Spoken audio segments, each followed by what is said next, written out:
Hello and welcome to another edition of the Stench of Truth. And as I said before, we are under the gun of the supposed fiscal cliff. But there are a lot of other things that are going on in the news. We had this abrupt announcement by NASA that some major, huge discovery was coming out of Mars from the Curiosity rover.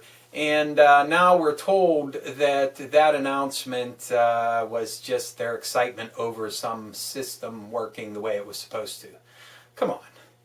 Come on. Did you find something? You don't want to talk about it? What? It just seems really suspicious to me.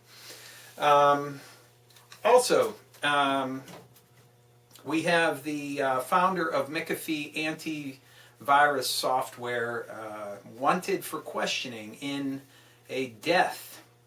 And now he has just resurfaced, having gone underground and snuck over the border into, I think, Guatemala from Belize, where he was. And he's trying to seek political asylum there while I guess this whole thing is worked out to whatever way it is going to work out. But I think it's rather strange and odd that he's a person of interest in a presumably murder investigation.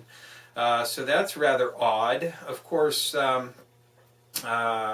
we also have the Israeli-Palestinian conflict, which is under a truce right now, and apparently that is holding for the time being.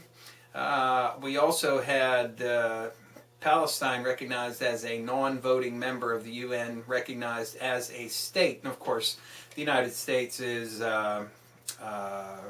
not very happy about this. Neither is Israel, and Netanyahu, of course. They will not recognize the Palestinian state. And of course, this is going to not be resolved in any great fashion in any time soon, I'm sure. It's still going to be a source of major conflict in the region. And it may lead to more conflict just by virtue of the fact that they're recognized as being a real and legitimate entity. Let's see, going on in the home front, we've had a couple of shootings, of course, par for the course now.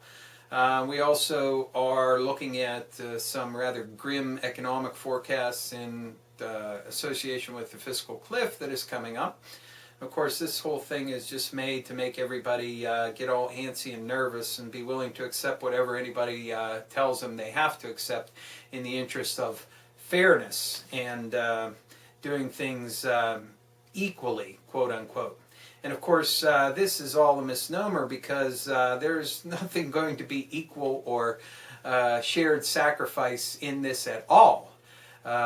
If they're going to start their massive assault on Medicaid, Medicare, and Social Security, which is exactly what's going to happen, there are going to be an incredible number of victims of this. And if they happen to pass some piddling tax increase on the rich, which I am not convinced is even going to happen, even if they did do that, it would not equate in the slightest with the vast numbers of people that would be put out by a dismantling of the social safety net in this country, which I think has been Obama's raison d'etre for his entire presidency, to put a corporate raider, Wall Street empty suit in under the guise of being a liberal. And it doesn't hurt that he's black, too, because then he can deflect a lot of criticism from the left simply by virtue of the fact that he is a minority. So this is all working out very well. Of course, I had talked previously about the secession movement, and it seems like this has simmered down for the time being. But I think that this is all an operation, and maybe I mentioned this before, maybe I did not, but I think that everybody knows that these people who are in power, the real power, the wealthy, the ultra-wealthy, the super-wealthy, that meet in their clandestine meetings and they're behind closed doors, get-togethers, and decide on what's going to happen in the world, never put all their cards on the table. They never put all their eggs in one basket. They always have other things that they want to promote as alternative scenarios. And I think this entire secessionist nullification movement is another one. And that way, if they can brew up some kind of civil war in this country, because let's face it, there is no legal mechanism for secession. The only way secession will ever happen is by war, by death and bloodshed. That's the only way it's going to happen. You can't color it any other way. You can't try to downplay it. You can't try to put it in any other light. That's the only way that it will ever happen. And if that does happen, then of course, the rich stand to get richer as a result of this. And as I pointed out before, this is all corporate funded. This is all also intimately linked with the Mormons. Just like Ron Paul's Liberty PAC has its headquarters in Utah, the very center of the Mormon theocracy out there. And of course, do not downplay the Mormon angle in all this, because it's closely aligned to the neo-Confederate southern jurisdiction of the Masons. And of course, you have to look back in history to understand the entire picture of how this all comes out. There was a hotbed of British intrigue that happened in the Carolinas, most notably North Carolina, but also in South Carolina as well. This is also where the secession movement leading up to the Civil War had its beginnings, and this was all because of British intrigue. The Mormons had already had many quote-unquote missionaries sent to Great Britain at that time, and they had a cordial relationship between the British peers and the Mormons. And several leading lights in British society at that time had great things to say about the Mormons, and were also very critical of the United States. So it serves the interests of the corporate masters to sow discontent in this country.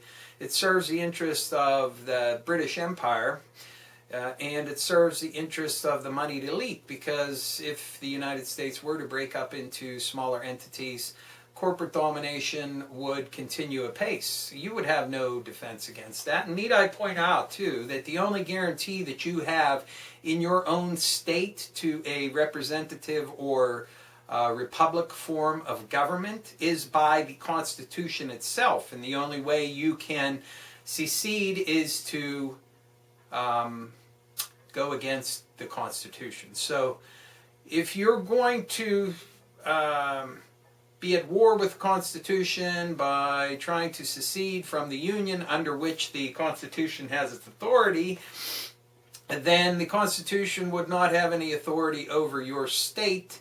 Therefore, your form of government would not be guaranteed. So there is no guarantee that if you were to secede and succeed in doing that, that you would have any kind of government that you would like. I would imagine that corporations would move in there very quickly to have a completely corporate-dominated state government as well. You don't win in any of this. And some of them, you lose a hell of a lot more than you do. But look at the history of secessionism, see where it comes from, see the British influence, see the Mormon influence, and understand that there is a lot of this is still going on today. And this intrigue is still happening. And this is another tentacle of the ultra-wealthy, super-rich who run the whole world. They control all the banks, they control all the multinational corporations, and they control you. So if you think you're going to be getting out of something by joining in this whole secessionist movement, you're sadly mistaken. In fact, you may be setting yourself up for something a lot worse, and that could include your own death at the hands of the federal government coming in to crush what they will call an insurrection. And whether it's natural law or whatever it is you want to appeal to, there really is no way that you're going to come out of this with any kind of wholeness. You're going to suffer. And that's just the facts. And I still hear the continued rhetoric, and it seems to be something's going to be pushing this quite hard now, that somehow someone's coming to get my guns, and they're coming to get your guns. Well, it's Obama and the UN secretly working behind the scenes, yada, yada, yada, same old bullshit. But we did have this thing happen this week where a football player apparently shot his wife and then shot himself in a murder-suicide, and we had this big hoo-ha-ha with Bob Costas weighing in on you know, the role that guns play in society and the dangers they represent and all this kind of stuff, and who is he to talk about this on sports and all this kind of junk. Well, you know, I agree. I don't generally want to talk about non-sports issues. If I was a sports fan, I probably would want to, you know, watch sports for coverage of sports rather than having someone go on a lengthy diatribe on some particular social issue. That being said, who the fuck is Bob Costas, and why the fuck would I care what he says about any fucking thing? I don't. So I don't give a shit what he decides to talk about. Not only do I not give a shit about him, but I never watch any of those shows, so I don't give a crap what's on there, what they decide to talk about, or what they don't decide to talk about. It's completely irrelevant to me. But I could see where some people would be upset about this. But at the end of the day, who the fuck is Bob Costas? You know? And if he says that guns are terrible and rotten, well, why should it matter to any of you out there who are gun owners and who are responsible people? Okay? I'll say it one more time, just for people who do not get it. No one is coming for your motherfucking guns. Okay? Despite what Alex Jones tells you every fucking day, they're coming to get your guns. They're not coming to get your guns. Period. So, there's just a lot of news, and I don't have a very encapsulated look at what's going on, but I can tell you that this entire economic situation in this country is being completely masqueraded and set up as this huge evil thing. Like somehow the deficit and the debt is something that needs to be tackled. So important. It's so important above all else. You got to pay the bondholders. Well, who are the fucking bondholders? You know, and we have to get this under control. No. No. You have to take care of the issues in the economy that are much more important, like getting people back to work, stopping foreclosures on people that shouldn't be foreclosed upon, on writing down mortgages, on doing a whole hell of a lot of other things that are much more important than thinking about tackling the debt. And furthermore, when you're talking about the debt and the deficit, read my motherfucking lips. Social Security and Medicare are not budgetary fucking items. So if you want to talk about doing something about the budget and the deficit, Social Security and Medicare should not be in the discussion at all because they are off-budget items. And yet you've already had the pre-capitulation of the Wall Street Democrats, Mr. Barry Soetoro, Barack Obama. He's the one that put them on the table to begin with. And what's all this going to be for? A token tax raise that is going to be virtually unfelt and virtually raise no revenue.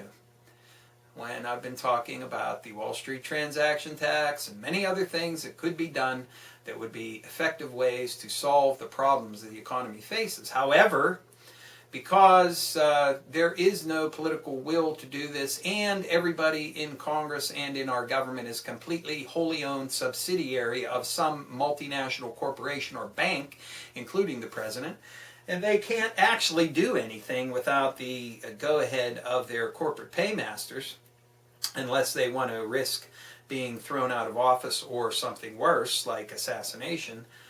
They have to do what they're told. And what they're told is told by their masters, and it is not you. We do not have a representative form of democracy in this country at all, and you have no voice anymore, ever.